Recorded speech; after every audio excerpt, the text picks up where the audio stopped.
Okay, hello everyone. Welcome to this webinar on the AI Hub for Social Protection and on advancing responsible AI innovation. I think you'll find that this is one of those topics that divides us in the sector. Kind of some of us love it, some of us hate it, and hopefully by the end of this, we'll be somewhere in between. Kind of those of us who have an instinctive hatred will understand kind of what the potentials are and how we can be building some safeguards around this. Those who love it might be a bit less unconditional in their love in terms of understanding the key risks. So let's get started. If we can go to the next slide. Before we launch in, and we've got a lot of terrain to cover, I'm going to just give you a little bit of housekeeping. So the session is being recorded and therefore it will be available online together with the presentation. You can find it on socialprotection.org. If you could please use the chat box to present yourselves, that would be fantastic. If you have any useful links, anything you want to share, use the chat box. But if you want to be doing questions, then please use the Q&A channel, which you can find there at the bottom. Simultaneous interpretation is available in several languages, French, Spanish, Portuguese, so do find your right channel looking again in the tab in the interpretation area. And do remember, if you need it, that Zoom AI can generate automatic captions, so you can use the CC closed captions button for this as well. If we go to the next slide, I'm going to just give you a quick overview of what you should be expecting today. So we're going to have some welcome and opening remarks from Rodrigo Assumpção. I'll tell you a little bit more about him in a second. We'll then be looking at the AI Hub mission, kind of how it was designed and what it's designed for and how it could be supporting you. We'll then be kind of zooming into some of the key knowledge products that we've already been developing in the background to support the AI Hub. So we'll be looking at responsible AI innovation in social protection. Then to kind of understand that further, we're going to be having just a snippet of one of these applications from the field, from an example from Pakistan. We're then going to have a lively panel where a group of us coming from very different perspectives is going to be discussing this topic in a little bit more depth.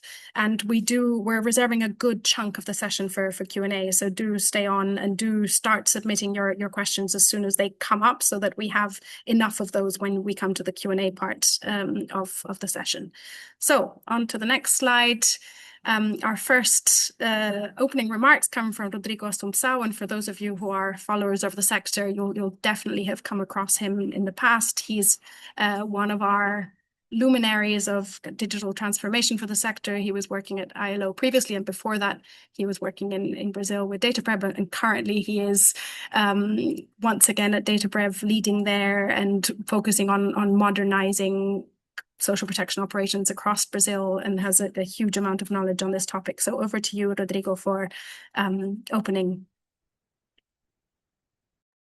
Thank you. Thank you very much, Valentina. I'm getting very worried. Your presentation is getting not only larger, but setting the bar higher and higher. So hopefully won't disappoint. I'm going to start by reacting to Valentina's initial provocation about those of us that hate it, or those of us that are, inclined towards liking it. I think I have a third stance that I would like to submit to everybody.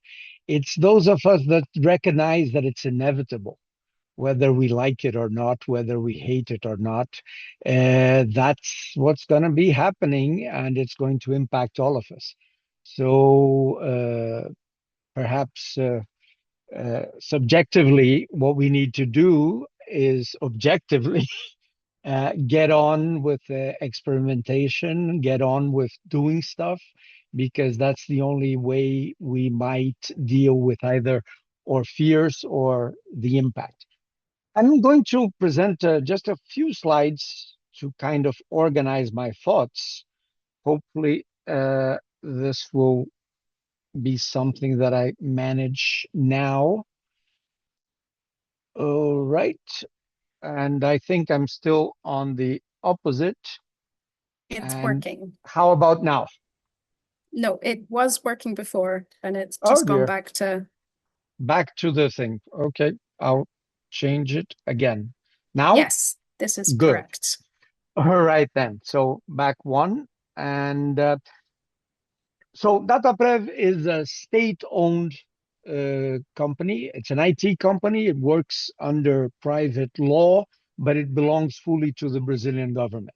And we basically have the mission to organize all social information that the state has and make it accessible and useful to Brazilian society. We've turned 51 years this last November, and we were born within social security, within social insurance, and expanded to all other areas.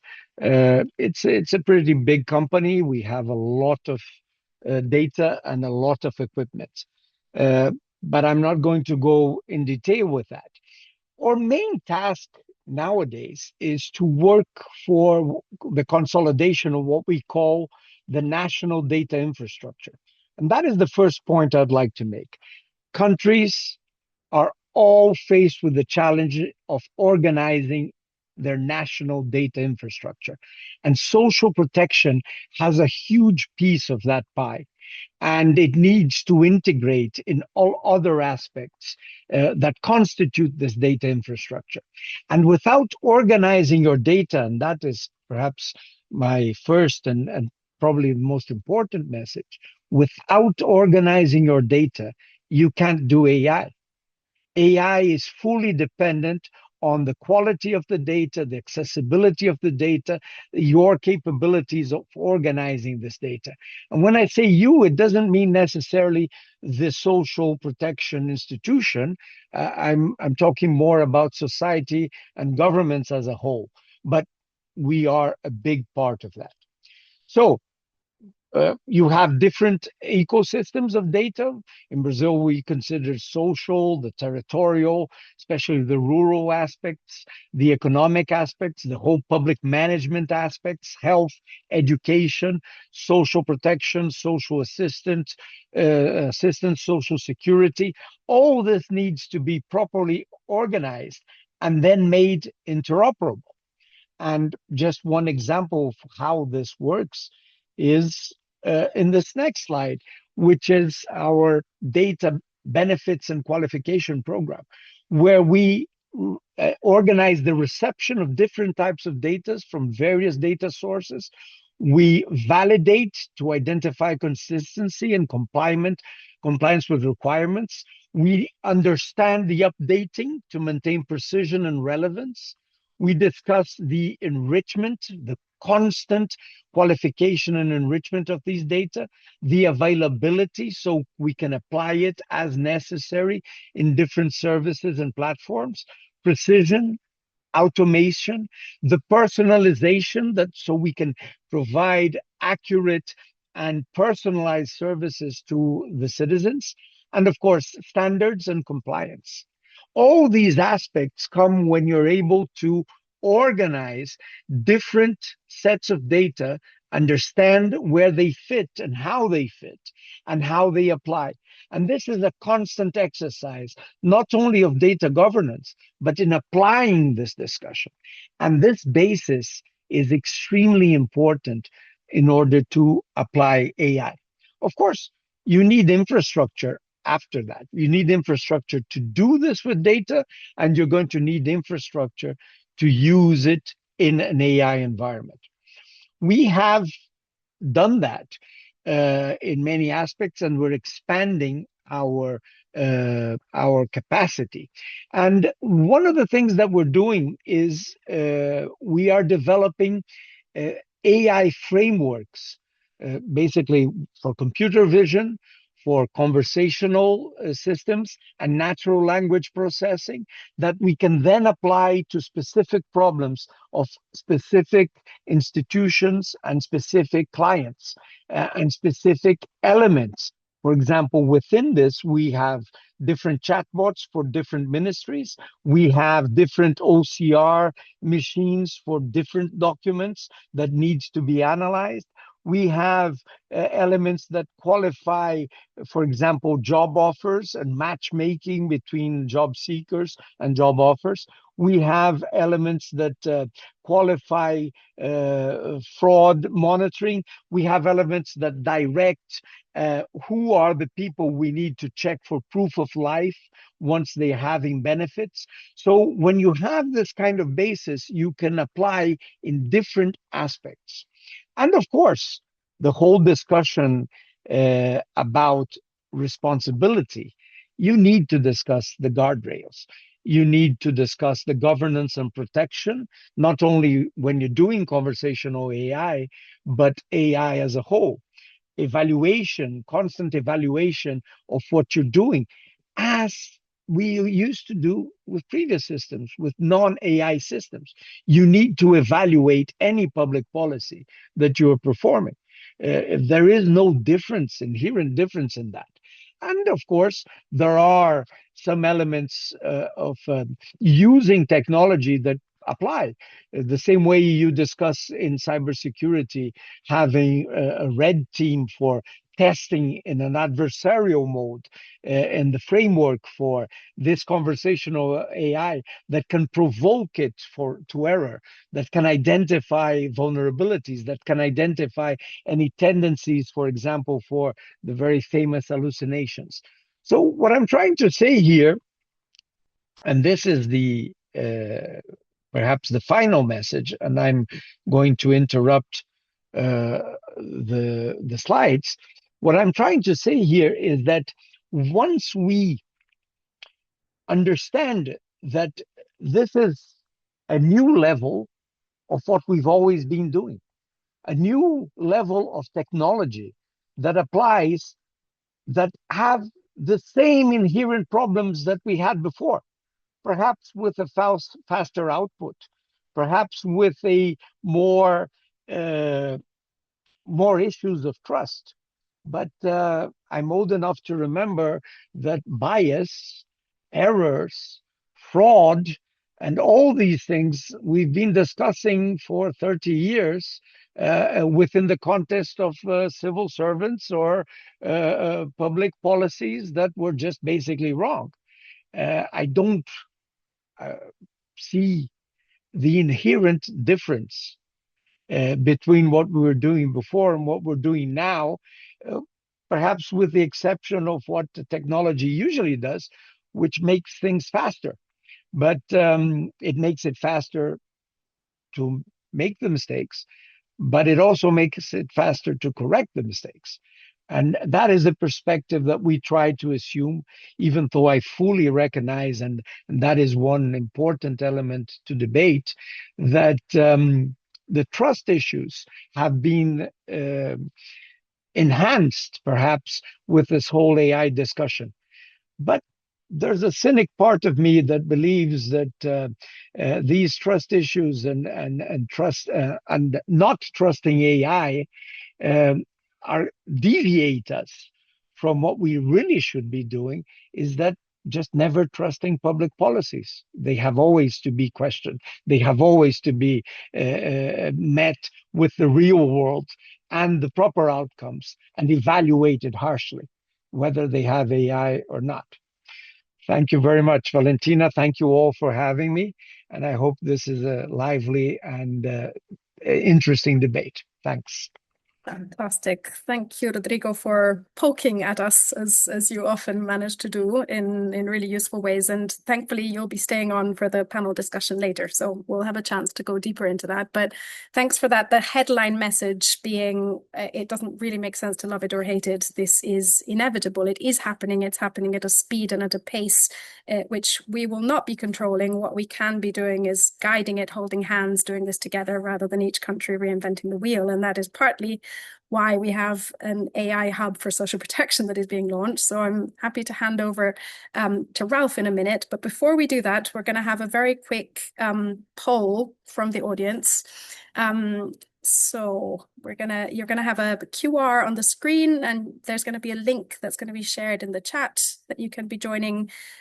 This is just going to give us a sort of the feeling from the room of where we stand on this. In one word, how do you feel about AI and social protection. So you've got several options to join. You can either click on the link which has just appeared in the chat, or you can go to wooclap.com and put in the code that you see on the screen, or you can just use your QR code and access that way. And hopefully in a second, as the answers start appearing, we're going to start seeing what comes up on the screen.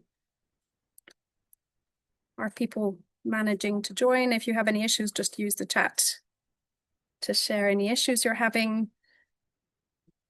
Are things starting to pop up on your end? Fantastic. So what is the feeling in the room?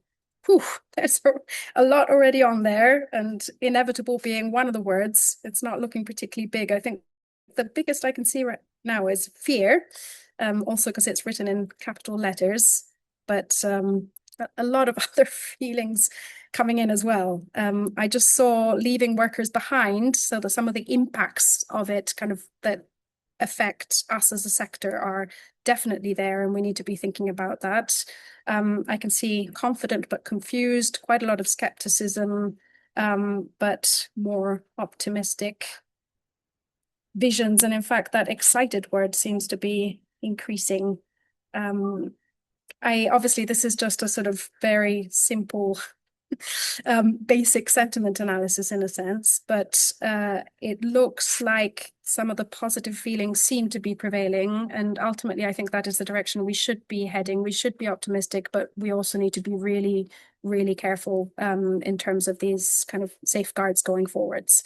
So I think we can close off and maybe take a copy of this visual to paste in the chat for all of us to keep for kind of as a reminder going forwards, and hand over to Ralph, who is not only the head of the social protection program at GIZ, he's also very much the head, and I would say more than the head, the heart of the Digital Convergence Initiative, and one of the kind of people behind the fact that we have DCI in the first place and the AI hub going forward. So over to you, Ralph, to give us a bit of a sense of what has been happening and what we can be expecting going forwards, and how we aim to be supporting countries. Over. Thank you. You Thank you, have Valentina. 7 minutes. Sorry, I'll be strict. I know. Well, thank you, Valentina. And I'm certainly neither head, heart, just a helping hand, one of many, who jointly put together not only Digital Convergence Initiative, our sectoral initiative to support the digital transformation of social protection system, but we also have the AI hub for social protection now as part of the DCI. And we at the AI hub share the perception of AI is there, and there is it holds quite some promise for social protection, but it does hold also quite some risk. And the idea of the institutions coming together to form the AI hub is to support institutions in building their capacities, which are needed to use AI in social protection in a responsible, sovereign, and risk-aware manner. So the AI hub is, and its partners forming the AI hub, we are not, tech enthusiasts which want to bring AI to social protection, for the sake of bringing technology. But we do think there is something which AI can contribute, and countries will use it in any case at some point of time. And the AI hub wants to contribute to making that use work well for the people, for the beneficiaries in the country. So what is the AI hub? It's a global partnership that works with governments to, support the use of AI, but also to question it, and saying, is that actually part of is that the response to the problem which you're posing, or are there better ways of approaching it? It's part of the Digital Convergence Initiative, and it's around since a couple of months, and it's growing. And I'll show you what we are working on. We are guided by the principle of making sure that AI is used in a responsible manner. We do want to facilitate its innovative use. Yeah, but we also think that we need to be mindful that AI has certain preconditions, and at the end, we are interacting with governments who have an interest in retaining digital sovereignty, and we have an interest supporting that. What does the AI Hub work on? So there are 4 pillars which are mirroring the 4 pillars which a DCI is using. So on the one hand, we work on knowledge sharing around AI. And maybe this inaugural webinar is one example of it. We work on digital public goods on AI. We do provide support to countries directly and hands-on support, and we do work on capacity development. The country support for governments on responsible AI is provided by a global pool of experts. Many are sourced from the participating organizations, from the contributing organizations here. And you've seen them, and DataPlay, for instance, Rodrigo's organization is also part of it, and you will see more of the partners in the panel. And we do provide the country support in a targeted and time-bound manner. So a concrete question which we help answer. It's a short to medium-term advisory, and it is delivered, in an interactive format with the governments who pose these questions. It can be policy-related questions, and they can be technical. The support, when we receive it, there are certain preconditions when we want to engage, and some of the criteria is we do cater to requests coming from partner governments. So this is essential. It must be something which the government really seeks help, and ideally it is a setting where there is longer term support on site too. So it might be a local development partner program supporting the implementation of this digital transformation step, so that the advice can essentially be really implemented if there is an implementation following, and not an advice to not pursue that road or point it a different direction. And for us, it's important that we engage on cases where we share with the partner government the commitment to ethical and responsible use of AI. So we think there are different, AI can be used in different riskiness applications, and we think, depending on the setting, really try to balance the risk and the benefit, and lean, towards a careful approach of using AI, but actually exploiting its potential.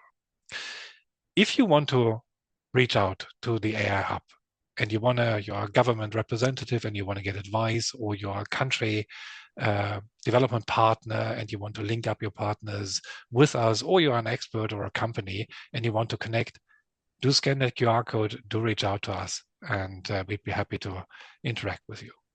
Thank you. And back to you, Valentina, within 6 minutes. You were amazing. Thank you, Ralph. So yeah, not only via the request form, but if you have any questions today, obviously you can be submitting those via not via the chat, but via the Q&A button. So do remember to kind of, even if we will have a chance to have some back and forth on how to access the AI Hub support, kind of what type of support could be leveraged, etc. So do use the Q&A button for that. But we're at the stage where we start to get into kind of some of the juice of what's been happening so far. And one of the key things that's been happening is we've been piecing together a few background conceptual pieces that help lay the foundations for the AI Hub's work going forwards. And we've had a team of experts working on this in different capacities, and you'll be hearing from Tom in a second, who was leading a couple of these pieces. But what you can see here are sort of 4 of the foundational pieces that will be coming out in the near future. They're still in a process of kind of review. It's been a participatory process to get here, because it's only through participation that kind of we can get to something that is jointly understood as being foundational. So you can see that AI Hub definitional framework. You can see the AI Hub Global Evidence Review, where we're looking across 99 verified use cases across countries to date, and kind of looking at what risks those pose, how they have been kind of operating at country level, and really systematizing that into a typology. There's a document which you can see there, the third, on potentials, risks, and safeguards, which also has some sub-documents that go alongside it, which act as assessment tools for countries going forwards, and you'll be able to use these in the future. And one last document which digs into one of the key risks into more depth, which is about the data sovereignty and data protection risks which come with the use of AI. So that's going into a lot more depth into that specific topic. So what we're going to be doing now is I'm going to be handing over to Tom first, who's going to be just giving you a bit of a sneak peek into what's coming out from some of these products. As I've said, this is work in progress. They will not be out publicly for a while, but Tom, who's been working on these, will be able to give us a bit of a sense. So over to you, Tom. And just for those of you who do not know, Thomas Barnes is the CEO and lead consultant at Market Impact. He's been working on issues of artificial intelligence extensively over the years. So over to you. Brilliant. Thank you all. Thank you very much, Valentina, for the introduction, and it's a pleasure being here today. And as Valentina said, what I'm going to aim to do is give a sneak peek of these different products that have been worked on by a very wide variety of teams. So it's a pleasure for me to be representing the great work that has been done by the wider AI Hub team here. So the first piece of work, product which I'm going to present to, is about the AI Hub definitional framework. And this basically came out of the work, came out of the evidence review. And as we started with the work with the AI Hub, we realized there was strong confusion about what actually counted as AI. Where was AI already being used? What governance is required for different types of AI? And to understand these systems, how these influence rights critical decisions. So out of this, from reviewing the 99 use cases, we identified a definitional framework which attempts to draw a clear line between deterministic automation and adaptive systems, and which are analytical and generative AI.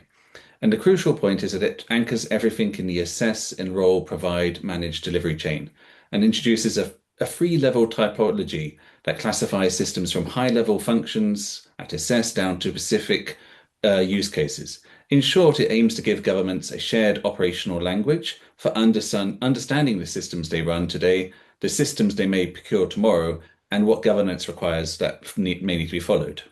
And as we can see in this slide, what the typology reveals is that there is a full span of where AI is already operating across social protection systems. We have identified 14 functional clusters across the 4 delivery chains and 33 concrete AI-enabled capabilities. In Assess, AI helps systems understand needs, vulnerabilities, needs assessments, poverty mapping, and shock force forecasting, and non-take-up detection. And these tools are being used to inform outreach and program design rather than making eligibility decisions, which is more obviously in the case of Enroll, where AI is supporting eligibility to be formally confirmed. And this can be in the case of biometric matching, document recognition, cross-registry checks, and eligibility support tools operating under human supervision. In Provide, we're seeing that AI strengthens payment integrity, is being used to try and strengthen payment integrity, user services, and prevent fraud, and enable anomaly detection, and provide personalized communication and explainable notifications and labor market matching. And in Manage, AI has been used to underpin ongoing operations, such as workflow forecasting, generative assistive and grievance analytics, and policy simulation. So across the delivery chain, we're seeing these categories. We're seeing AI being used at a wide stretch, both at low-income countries and at middle-income countries, and all across the different sections there. So that is the typology, and the typology aims to enable us to have a common language. For if we're talking about two chatbots or 2 different tools, we can understand where that fits in the social protection delivery chain and how we can compare this use case to a different country. Next slide, please. Moving on from the typology, and there we have the evidence review that has been ongoing. In this evidence review, we've identified so far 99 verified AI use cases across 44 countries. And these use cases are from 2020 to 2025. And note, this review has been only exclusive, comprehensive for low-income countries and lower medium income countries. There are many more than 99 AI use cases if we start going into higher income countries or upper middle income countries. And this only includes adaptive probabilistic systems that meet the clear AI threshold, not routine automation. And what we can see from these initial findings, and these are initial findings, so I want to flag that, is that in low-income contexts, AI is concentrated upstream, particularly in assess and enroll, and particularly in targeting models and biometric verification. And it's often induced or being provided via UN partners or as part of anticipatory action or shock responsive program.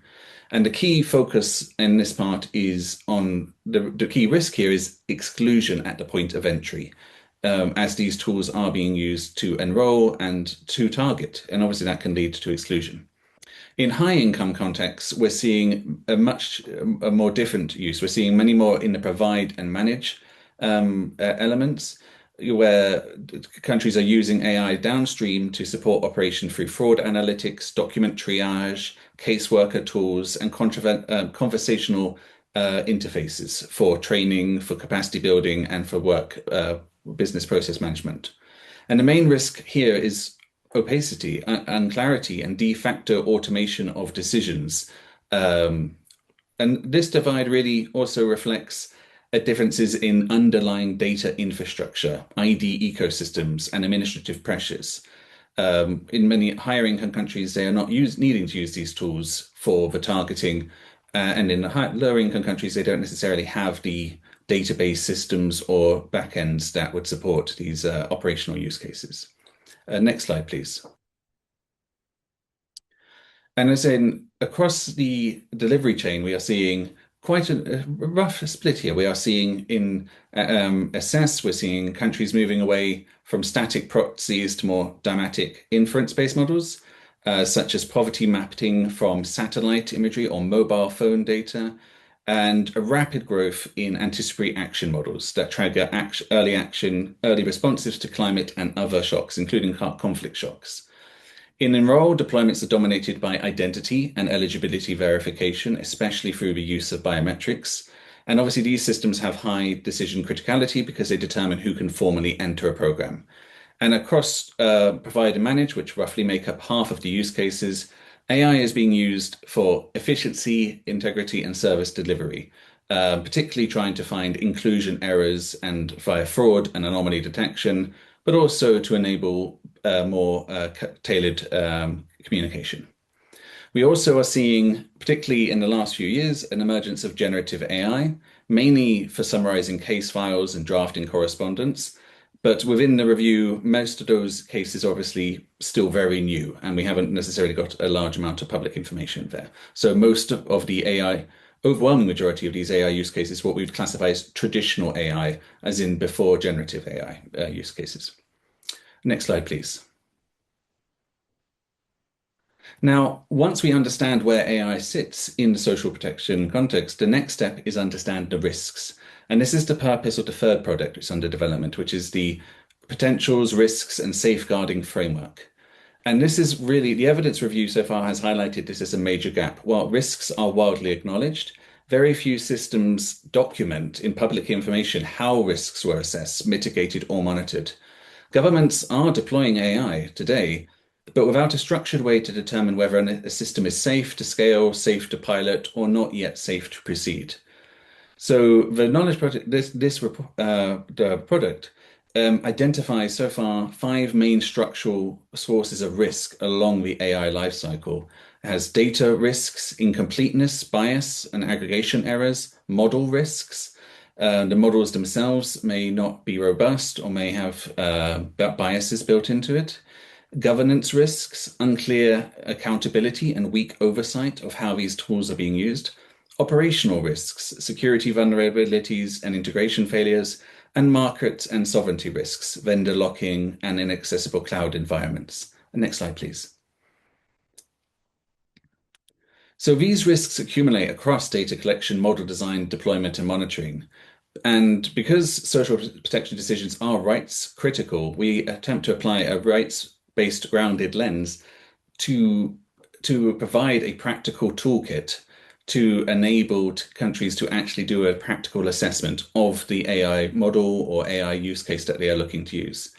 And so from that, the toolkit basically provides information on an intrinsic risk assessment to enable an assessment of the actual likelihood of severity and scale of harm of the risks identified, a context risk multiplier, the legal readiness, institutional capacity, data ecosystem, and public trust of the context matter dramatically on how safe or unsafe a system may be. We provide a risk register to provide log tracking and risk controls and make sure that it's documented what other risks are being taken, and a clear go, no go checklist so that countries are able to make an informed decision whether or not a program or pilot is ready to move out of pilot stage and actually interact with beneficiaries or the general public. Together, we hope these provide a structured evidence-based approach to decide whether or not an AI system is safe, responsible, and feasible within a particular context. Now, moving on, the fourth product, as Valentina mentioned, tackles a fast-rising concern, sovereignty. AI systems depend on data. They depend on compute, and they depend on training pipelines that often sit outside national borders, especially in low and medium income countries, where much of the infrastructure we can see from them is externally hosted. And this raises a fundamental question. Who ultimately controls the data, the models, and the behavior decisions, the behavior of the system, and the decisions that are being made that are affecting the citizens of a country? So the report, as we can see in this slide, aims to provide practical guidance to help governments retain legal, technical, and operational control. And it focuses on three real-world drivers of sovereignty risks. The first is data sensitivity, identifying, giving a framework to identify income, the level of risk of the data that is going to be shared. It also and therefore identify what data can be sent outside of the country and what data needs to be stored in a national server or within a national sovereign control. It also helps to identify the computational demands. Lighter models can be run locally, but generative AI and some biometric models often depend on foreign high-performance compute and high energy costs to do so, therefore requiring often shifting operational control offshore. And model training, where and how a model is trained, it determines who owns the weights, how audits can be conducted, and whether or not retraining is possible without external dependencies.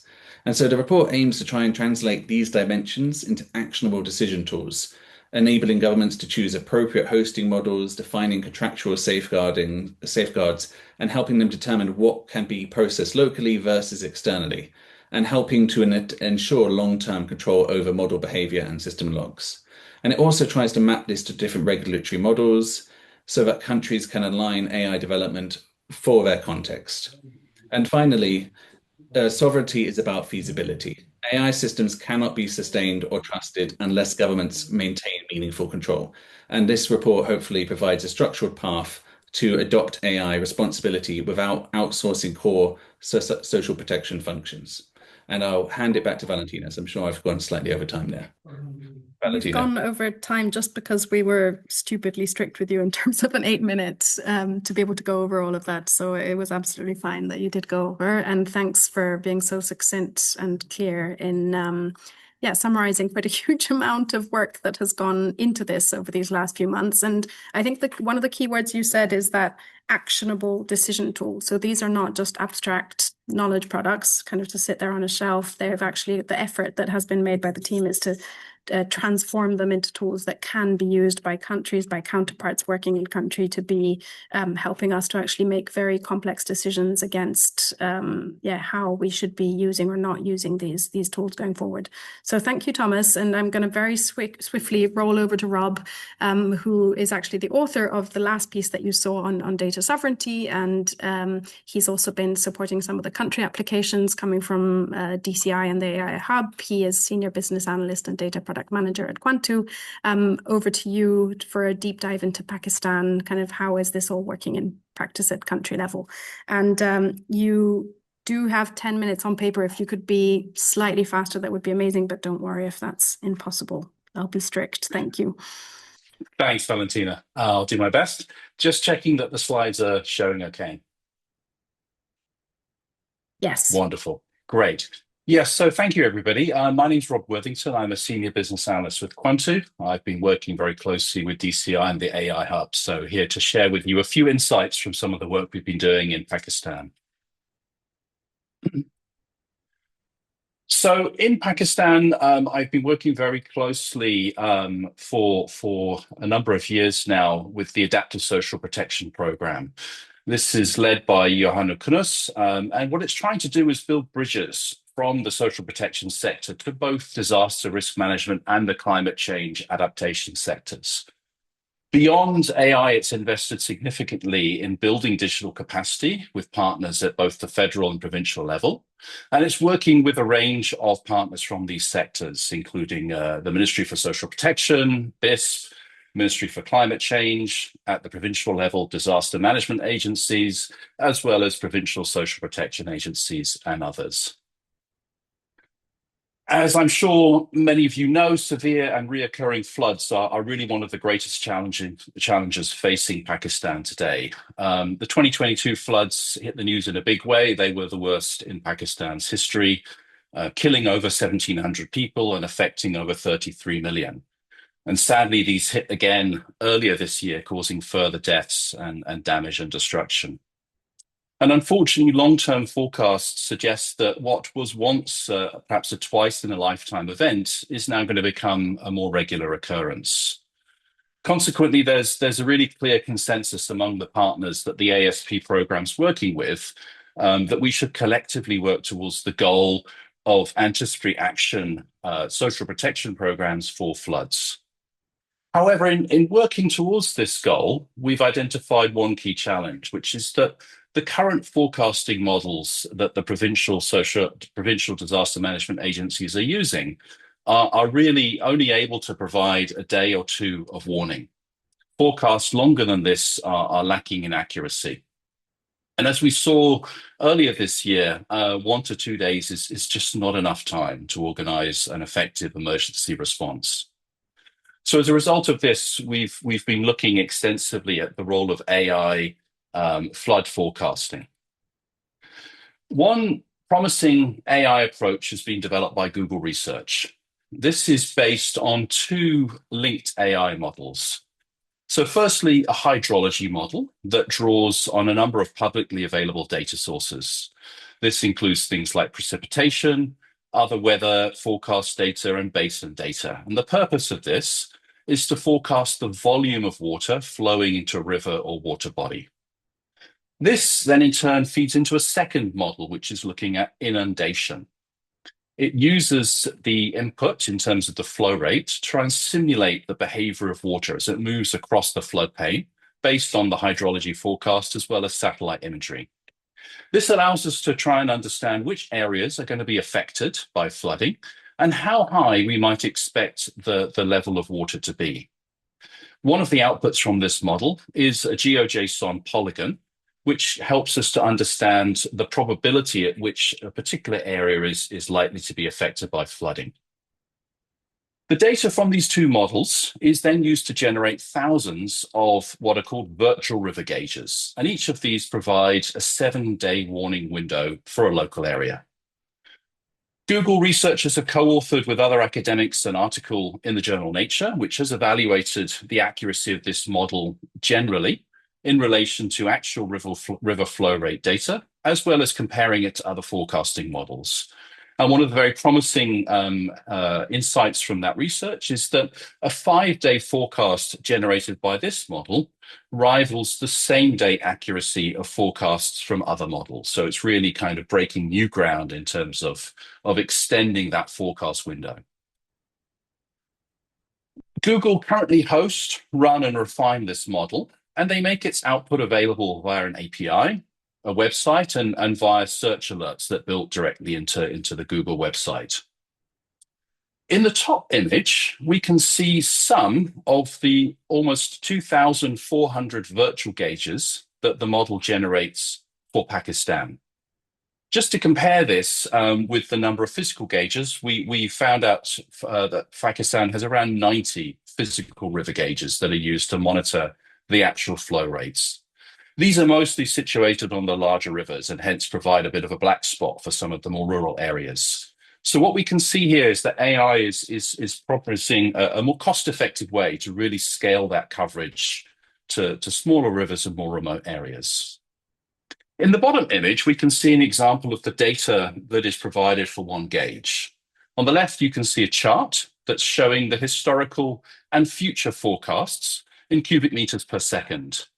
You'll see some lines going across the chart. These correspond to the 2, 5, and 10-year return period calculated for this particular site.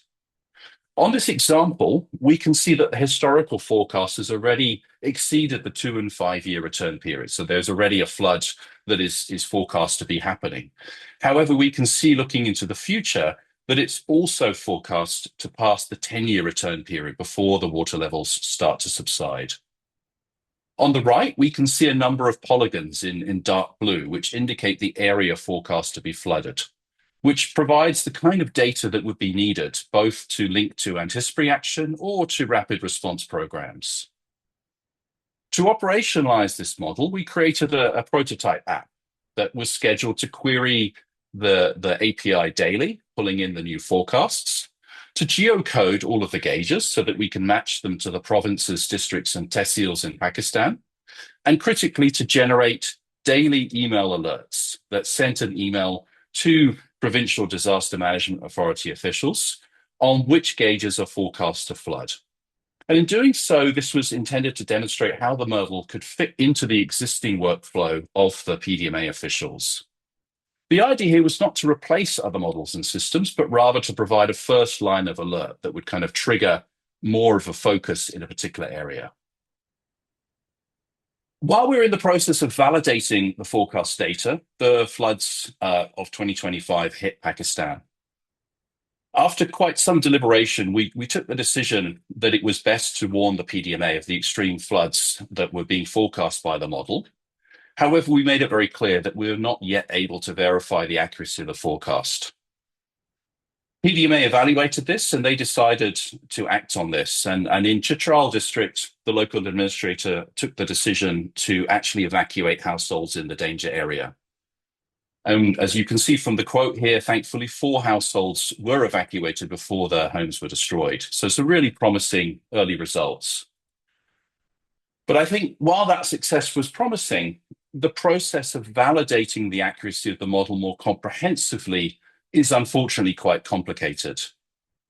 We had a number of discussions with the Google research team and developed a methodology to validate the forecasts using historical data from physical river gauges.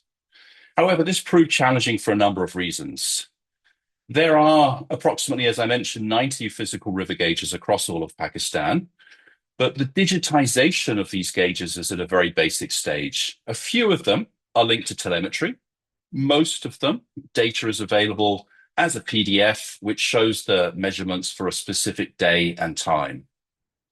We were able to obtain data on 19 of these gauges that were situated within 1 or 2 kilometers of the virtual gauges. And of these 19, we were able to find only 8 data points over a period of 5 days that we could use to do a comparison. So analyzing this very limited data set, we did find quite a mixed picture. So 5 out of the 19 gauges showed a very close correlation, giving us some confidence in the forecasts. However, for the other 12, the forecasts did not correlate with the data and were nowhere near accurate enough to use. And here we ran into a conundrum.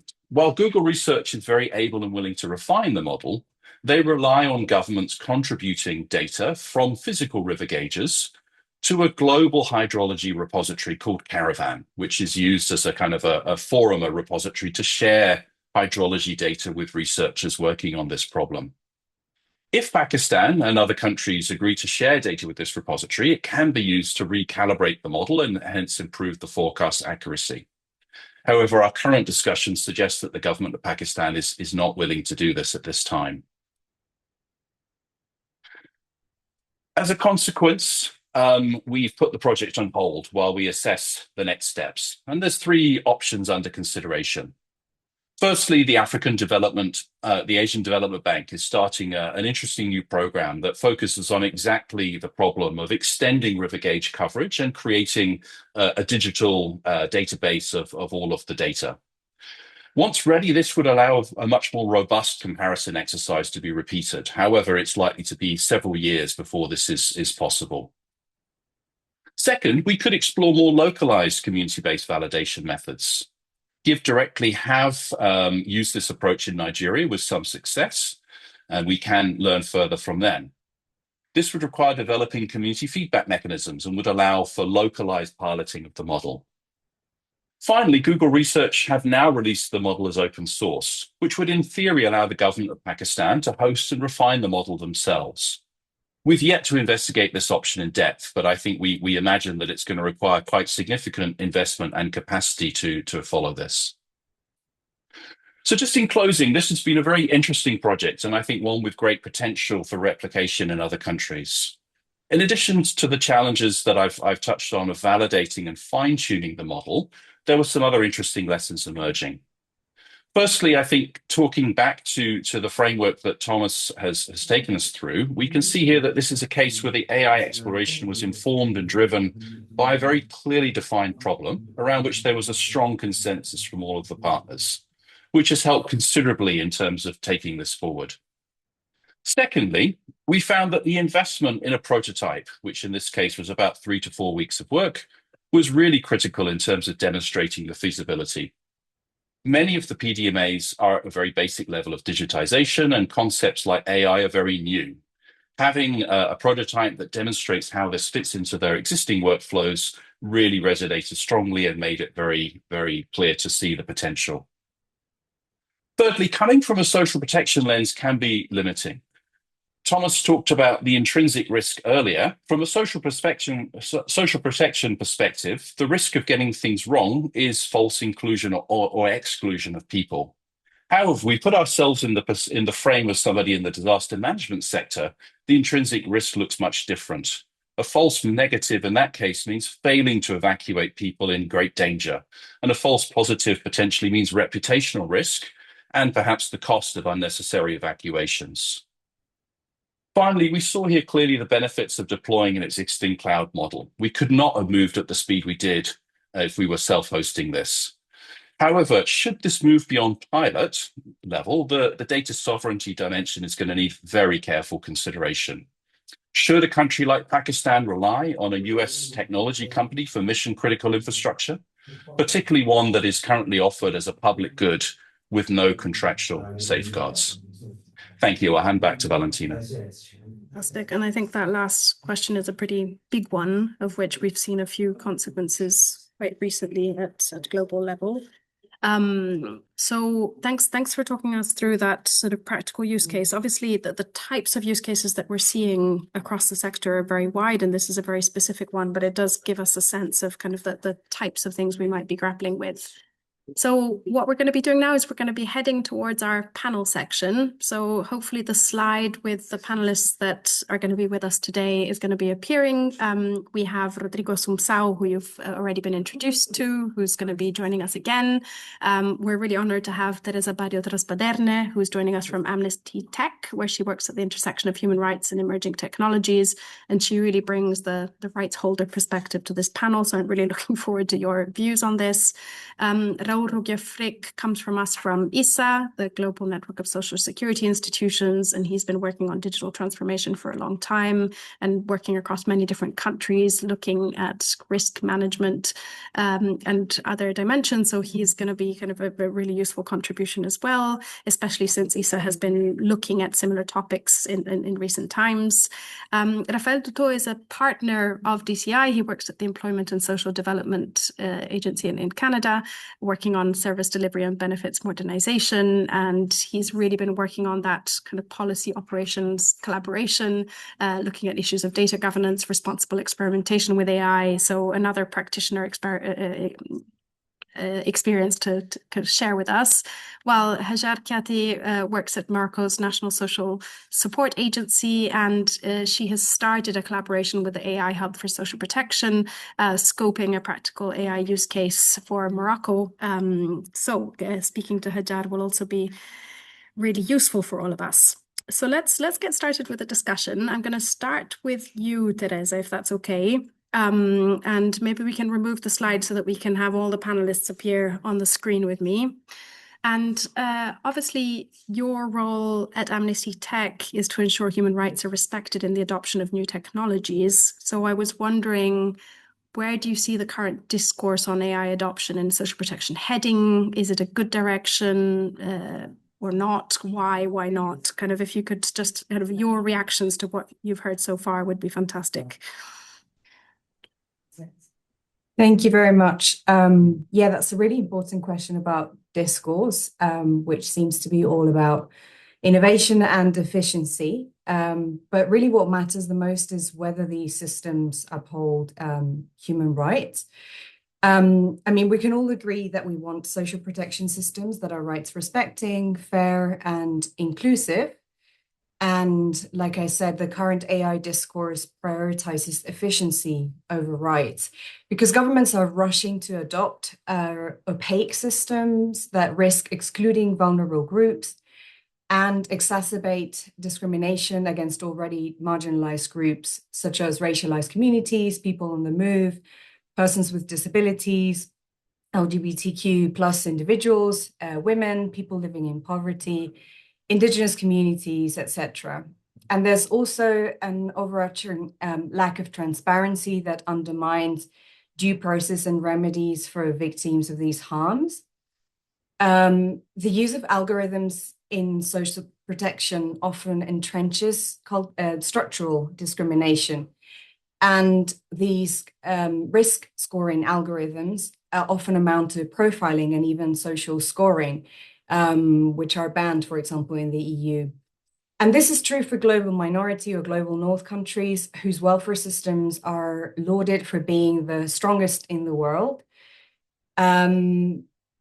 For example, in Denmark, Amnesty International's research found that welfare authorities run about 60 fraud detection algorithms that merge really sensitive data into a surveillance machine that really turns welfare systems into a witch hunt that disproportionately targets migrants and people with disabilities.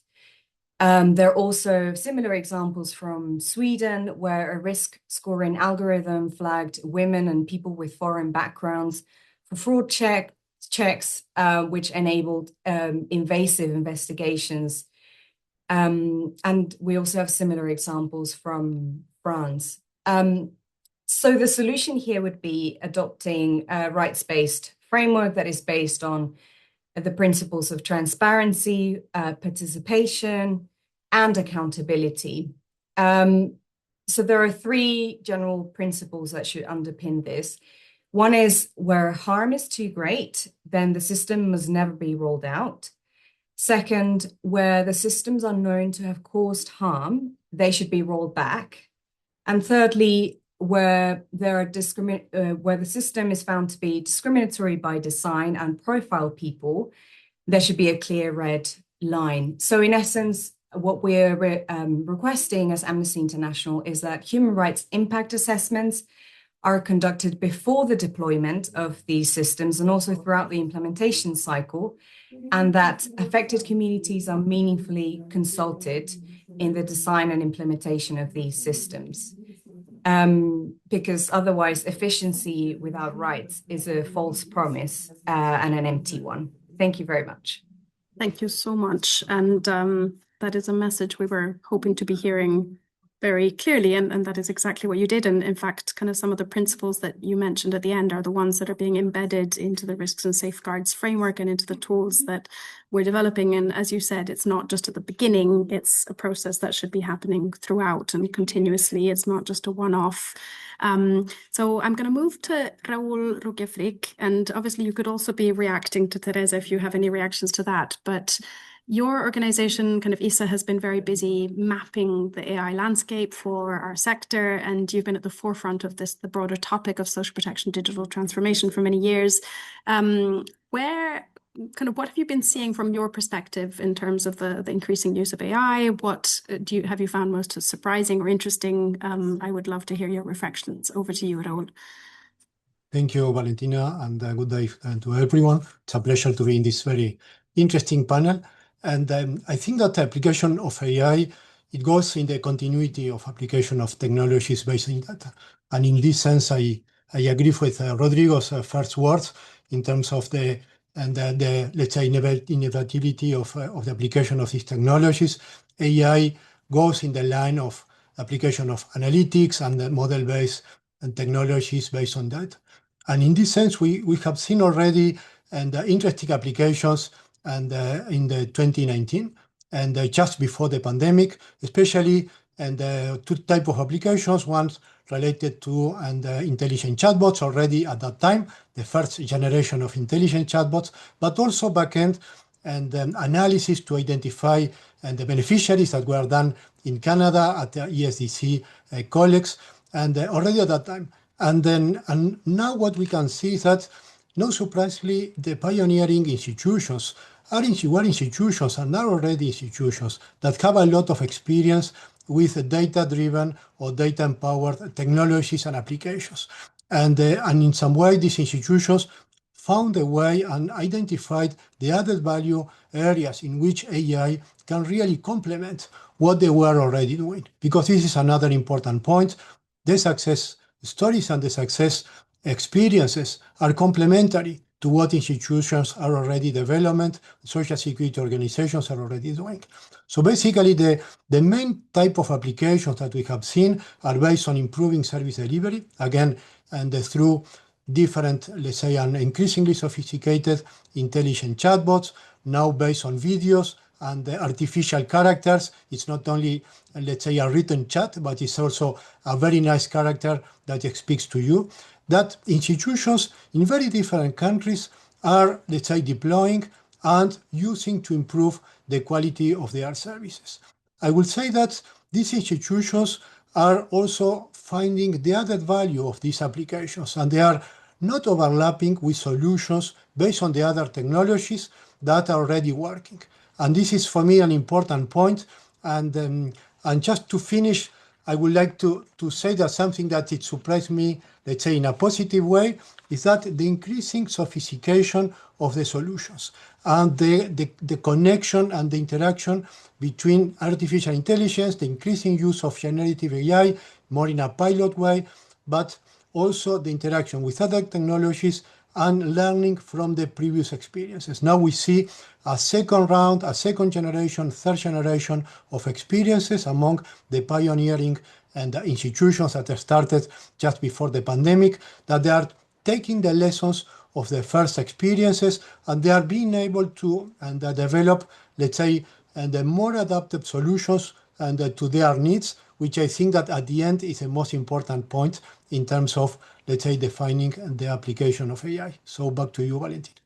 Fantastic. And what we're hoping is that learning, obviously the pioneer countries are at their second round, but that learning can also be trickling to other countries that are learning from those that have already gone through the loops, exactly, while also understanding the importance of having that broader governance framework in the background, because where that is missing, where those accountability safeguards are not there, those are where the problems emerge that Teresa was discussing. Just one word.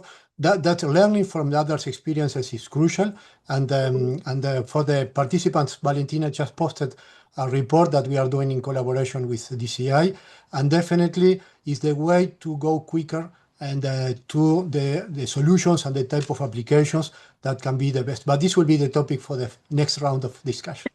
Exactly. Fantastic. Okay, so I'm going to pass over to Rafael. So obviously you've been supporting the DCI Hub from the beginning. You've been a core implementing partner. So based from your experience in Canada, a high-income country, kind of many of us are looking up to it.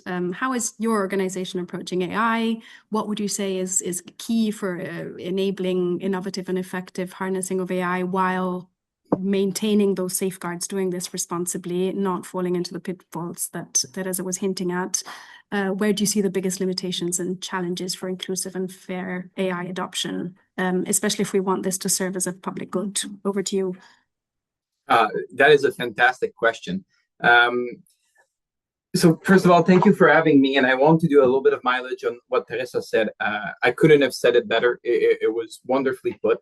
One of the key things about artificial intelligence is that, contrary to previous system, maybe something that differs from this technology to others, all technology have their intrinsic little challenge, if you will. And one of the challenge with AI is that it is a lot less explainable than most systems. You can have a system that is 99% of the time right. If the 1% it misses is, for example, in Canada, all the First Nation people, you have a system that is extremely accurate, yet extremely discriminative. And this is something you want to make sure to avoid. And it leads us to how bias can creep into a model. And it can be done through data bias, meaning data is a collection of historical decisions. So if past decisions were biased against different people, it might get in there. It can come from the algorithm itself, or it can come from the relation between the solution and the human context, what we call the socio-technical component. And in these contexts, it's very important to be humble in front of deployment of AI. We should test it in the proper fashion and have the right test for the right kind of solution. Teresa was bringing in the human right impact assessment, which is an assessment that my group often conducts on solution that we want to deploy. And it's a fantastic tool in order to determine, for example, socio-technical problem. That being said, another solution, an issue that we might face is going to be a problem of fairness.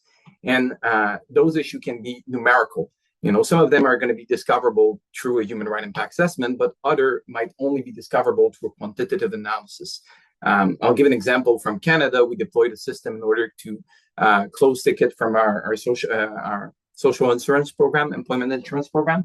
And one of the things that we noticed when doing the fairness assessment is that we realized that a lot of the mistakes were appearing around the coast of Canada.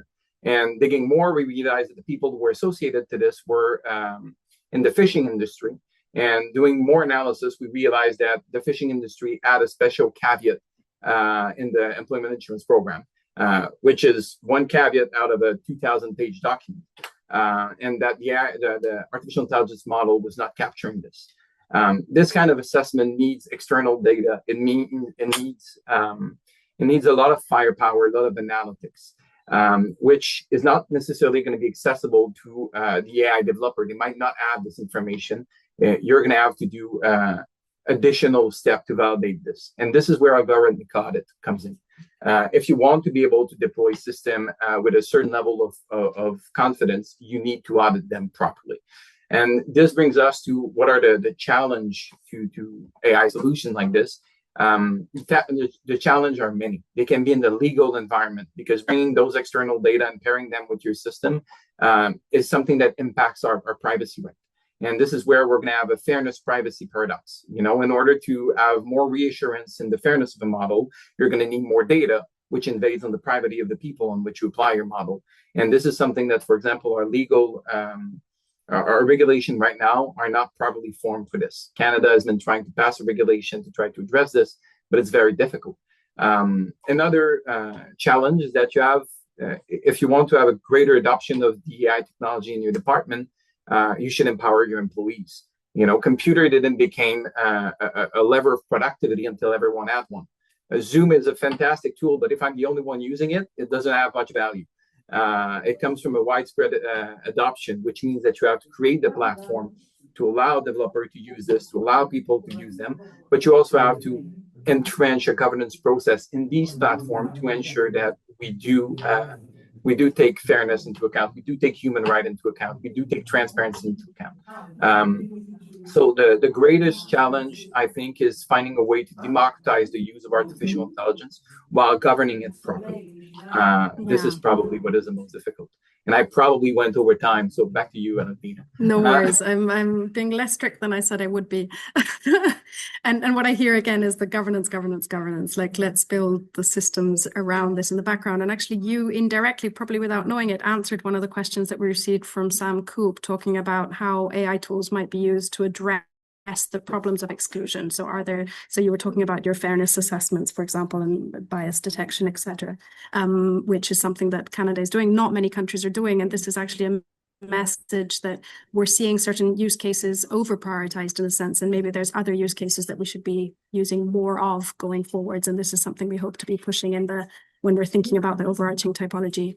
I'm going to very quickly move to Rodrigo. So you've obviously given us a sense of what has been happening in Brazil and the speed at which you're moving. We were wondering kind of how DataPrev is kind of preparing itself to navigate some of the emerging risks brought about by AI as a technology, and once again, kind of focusing on inclusion over efficiency. Over to you, Rodrigo. Okay, no, I think it goes like this. There are still a lot of technical errors in AI. So if you talk about hallucinations and things like that, those are errors. Those are going to be technically assessed, discussed, and hopefully corrected. That is a different issue than when you discuss bias. Bias, you have kind of two types. The classic and centuries-old policy bias, which is just, as I said, what you perhaps hinted at this accelerated. morning. Exactly, perhaps accelerated by AI, but it's no new thing. And then you have things like it's being widely discussed in the whole identity ID discussion, is if you have facial recognition AI trained on white faces, you're going to have problems of identifying and separating anything that isn't a white face. So that is another type of bias. But again, we've had this before, ever since going back to the start of Bolsa Familia and our social assistant registry. We went out to kind of map out all the poor. And then suddenly we discovered 4 years into the program that over 14% of our population didn't have any documents. And then we had to address that. And then after that, we discovered that a huge part of the poor were in very difficult to reach areas that had no knowledge of the program. So the whole program, which was, open and expecting people to come, had to rethink itself and outreach and go to the people to reach them. So these things are also biases that will definitely reflect on the data and definitely reflect on the use of AI. So for us, apart from the technical issues, which we follow closely, obviously, security, proper governance, we have to analyze the ongoing work on qualifying data, because data is not all equal. It doesn't have the same quality, and it moves over time. It affects different ages and different populations completely different. If you have in social insurance, if you have a life history of formal employment, your data is going to be completely different from somebody who goes in and out of between formal and informal economy. And this you have to be aware. And then, of course, and that is the thing that kind of gets me worked up. Technology, hopefully, unless you go into the Terminator scenario and then we're all doomed anyway, technology does not and will not substitute politics. Not policy, but politics. Society is a very savage struggle for resource allocation. And social protection is not something, inherently defined. And even human rights that was put, it's something we have to fight for every single day. It's not because it was written down and it has some nice wording that suddenly it becomes like, the 10 Commandments, and people of, well, not even the 10 Commandments are applied. There's no commandments. There are no And- commandments, or if there are, the application is not there. So we must be very, very conscious. Technology does not substitute politics. Technology does not substitute policy. Technology does not substitute human intervention, at least for now. I'm gonna close you on that sentence, because I think that's a good one to end on from that perspective. Technology does not substitute human intervention. In fact, that's the response to another question we're getting in the Q&A. Should we be leaving these functions to AI? Absolutely not. And that is the number one safeguard that is embedded in kind of what the AI Hub is doing, is the kind of human in the loop. And to what extent if I can, Valentina, very shortly, human in the loop does not mean somebody signing off at the end of the process. And many people still just think that. That is just, it's a fig leaf to cover our shame. And also humans starting not to trust their own judgment because they're trusting the AI more than themselves is a big problem in all of this. So, I mean, this would be the kind of subject of a whole other big bucket of discussion, but I'm going to move on to Hajar because there's a few questions in the chat I actually really want to address. So Hajar, you've been working, as we've said, in Morocco's National Social Support Agency, and you've been engaging with AI Hub. And we wanted to know, what are the reasons for your organization to start engaging with AI? What do you expect from its adoption? What are the first steps you want to be taking in this journey? Over to you. And I know your name is wrong on the tag, but it's wrong, yes. Yeah. Over to you. So hello everyone. So I'm Hajar from Morocco. I represent the National Agency for Social Support. So Morocco is advancing a major social protection reform, and we think that digital transformation is essential and crucial to ensure and support this solution. Our main mission in the agency is to deliver social assistance program. So it's a program that covers around 4 million households and around 12 million people in Morocco. So our main duty is to ensure that every household can access to service with dignity, easily, and equally. This is why, from the creation of the agency, we are exploring how to use AI in order to improve service delivery, especially for this social assistance program, which is a large national program. And as a consequence, we manage a huge and a very large amount of data. So we have many kind of data coming from different systems through interoperability, starting from the requests coming from the citizens till the payments. The program is a cash transfer program. This is why we think that data is very useful if we use AI in order to transform this information into insights for better policy making, to anticipate demand, and also design and monitor social assistance program. At the same time, we have citizens, the Moroccan citizens, they are waiting and expecting fast, clear, and accessible information. So we think that AI can be a technology to rely on if you want to deliver service with good quality. So to sum up, our ambition is to use AI as a technology for a more inclusive and user-friendly citizen experience, especially for social assistance program, and also to improve use of data to make decisions, to monitor assistance program,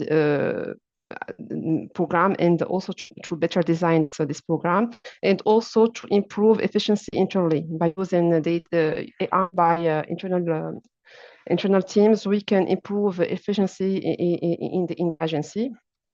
For the second part of your question, for the first step, so we want to move carefully. So we are working with the AI Hub on defining the strategy, the AI strategy, aligned with the missions of the agency.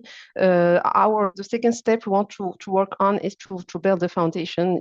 We heard that many times today, data governance, legal governance. So we need to have a basic foundation to have responsible AI, and also we want to build the knowledge and capacity internally, so so that we can have internal resources able to sustain, to develop, and also to challenge AI models. And for the last step is to define a roadmap of AI by starting by low risk use cases and high impact use cases. This led me to our first use case that we developed in the agency, which is an intelligent chatbot that handles the complaints and the information requests of the citizens. So this particular with this chatbot it uses 3 languages: French, Arabic, and also Moroccan dialect. So Moroccan dialect is very specific to Morocco. It's not something that we can find easily in the models that are developed all over the world. So we developed this chatbot that can handle the information requests of the citizens. The development of this chatbot comes from a real need. We noticed that our call centers that handle the complaints of the citizens received more than 70% of the calls that we receive concern basic information, basic requests. So we think that if we want to automatize this task, it can help us reduce costs and also improve answers to our citizens. So this was our first learning experience with AI. This is development of the chatbot. So it allows us to test, to improve data, and also to master practices and strengthen trust on AI models to improve service delivery for Moroccan citizens. Amazing. And thanks again for stressing the concepts around the governance, and also for implicitly answering another one of the questions we received in the chat, whether from Sruti, working as a consultant with the World Bank, who was asking if we've considered use of AI in grievance redressal, and that's exactly what Morocco is exploring, and that is a very common use case that we found kind of through the literature review that was conducted. So once those products are out, I'm sure you can read more about it. And thanks, Sajjad, also for stressing this sort of step-by-step process and the focus on that low risk, high impact kind of use case to start with. And obviously countries that are accessing the AI Hub support will be going through the steps that the AI Hub has set out to be assessing risks and to be establishing appropriate safeguards going forward. So I'm sure everyone will agree that we want to give a little space for Q&A. So what I'm going to be doing is slightly flipping a decision which we'd made before this webinar.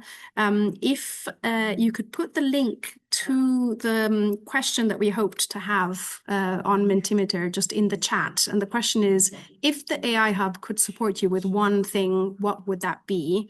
So without showing the screen for now, if anyone who wants to can start answering that question and kind of clicking on the link and answering that question. But while you're doing that, I'll start looking and asking a few of the questions that I see here in the chat to our panel, but also to our previous speakers who were discussing. And thanks to those of you who've been typing away in the Q&A section of the webinar. If you do want to go and look at some of the answers that have already been given to those questions, you can find the answers in writing to those questions. I might be going back to a few of those, but let's leave some of the open ones. So the open ones, we've partly hinted at this question from Carla Lacerda on should we really leave assassin role and validate purely to AI? Wouldn't we want humans involved? So if anyone from the panel or from the speakers wants to be reacting to that, that would be fantastic. There's questions around, do we see any good examples of AI being used and working well or increasing inclusion rather than exclusion, possibly in high-income countries? And we've already again hinted at elements of answers to that, but if anyone wants to pick up and sort of further expand on that, that would be amazing. There's questions around concentration in the hands of kind of very few big tech companies and kind of the how we can expect that to play out going forwards, linked to some of the comments that Tom had made before around the level also of AI compute required for some of the use cases, not for all of them. Mohammed Al-Menfi making a comment around the fact that our sector is missing a risk tolerance spectrum for using AI in social protection. For example, in medicine, sort of this is quite clearly outlined. AI is used more for processes that are not life-death decisions, but less so for others.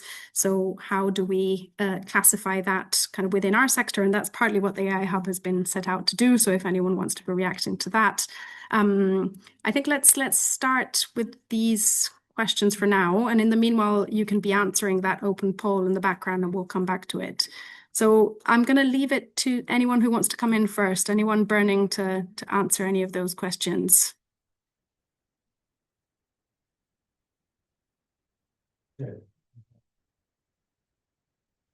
If no one is burning, I might call on you. I can say some things about that.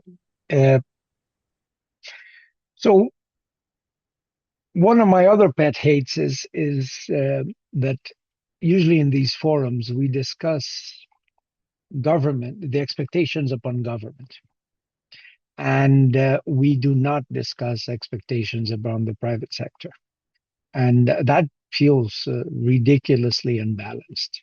I mean, I do recognize that governments can be quite problematic, but I think we're just starting to see how big tech companies, and they are the ones who really are moving forward the whole surveillance capitalism agenda.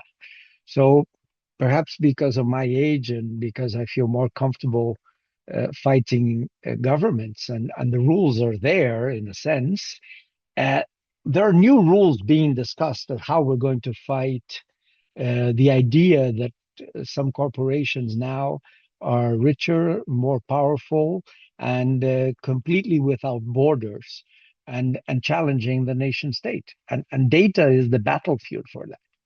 So there is one country that collects more data privately than all the rest of the world combined. There's another country that has managed to close off and control practically all its data.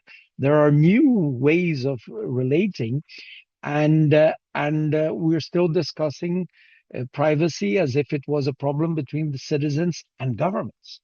Well, it actually is not. It's mostly a problem between citizens and private companies, and money is being made out of it, and it's shaping the discourse. It's shaping the way news is fought. It's even shaping a very basic human consensus of what the hell is truth. And unless we advance in these discussions and overcome this slight fetish with privacy, and especially in relation to government, I think we'll never be really able to do it. Because technically, and here I'm speaking strictly on a technical perspective, privacy is not possible anymore. Whether it's good or bad, I'm not even saying. It's just not possible because that's the way technology has developed. And we have supported all of our society on technological pillars that do not allow for the objective existence of privacy. So what we should be discussing, I think, is what kind of controls we're going to set, both in government and private companies, for the data that is not going to be put back in its box. Pandora's box has opened, and we must look for hope. It is open, definitely. And I'm wondering, Teresa, or maybe Rafael, if you had a counterpoint to that from your perspective. But others also feel welcome to come in. So I see that you put your camera on. Did you want to go?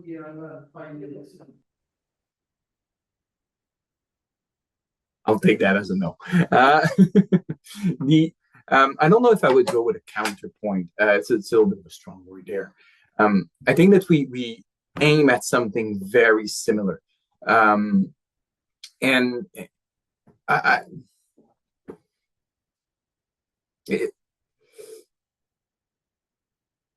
privacy, I think one of the big problems that we are facing right now, and you were mentioning it a little bit throughout this discussion on data sovereignty, for example.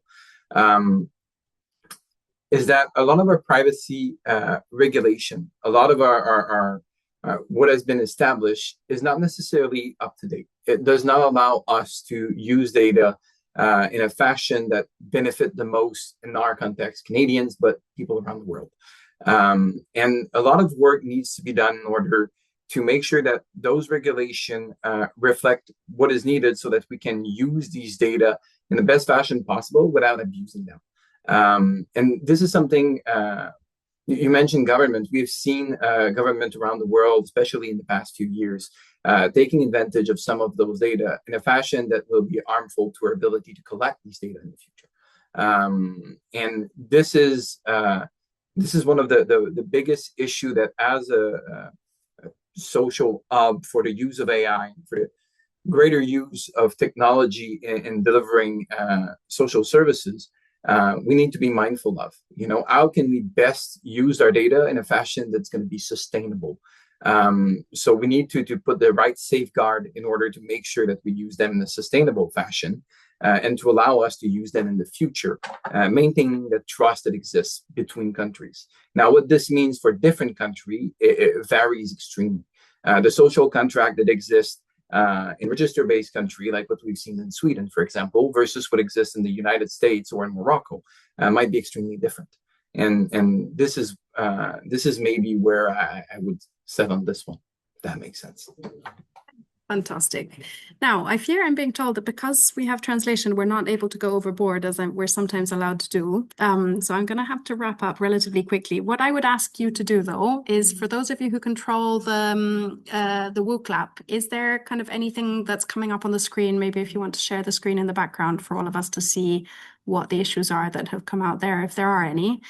And in the meanwhile, I think my takeaway is that there is a lot to be discussed. Like, we could see that every single panelist was burning to go on, and every single one of these points could bring about debate. But there's also some very clear guiding points. This is already happening. It is inevitable. We do have a role to play in this, and it is a policy decision kind of in the background. We are the ones who are putting in place the safeguards, the governance frameworks. We are the ones who are able to not only focus on the use cases that help to increase efficiency, but also the use cases that help to increase rights and inclusion. And ultimately, this is in our hand. And there are ways in which we can be doing this and learning from others in a joint fashion. A lot has been happening in recent years that we can be learning from. So the AI Hub, hopefully, kind of going forwards, can be playing that role to support countries. And great to see here some issues and kind of that the AI Hub might be able to support with going forwards. And apart from the one about doing the dishes and laundry, I think some of the others are actually the types of actions that are realistic in terms of the AI Hub's role, peer-to-peer learning events, etc. Doing the dishes and laundry is my favorite. I like that one. So a big thanks to everyone involved, and the discussion has only started. This is a launch event. Even the products that are going to be emerging, we're still going through a process of review and feedback. So it would be amazing to have some of you involved in that. And do reach out to the AI Hub if you put the last slide on in the background, so that for those of you who want to find the hub and its resources, you're able to find it there. And yes, we will be in touch. Thank you very much, everyone. And thank you to the panelists. Apologies if we went slightly over time. Thank you. Thank you, Valentina. Bye. Thank you all. Thank you. Bye. Thank Bye-bye. you. Congratulations. Bye.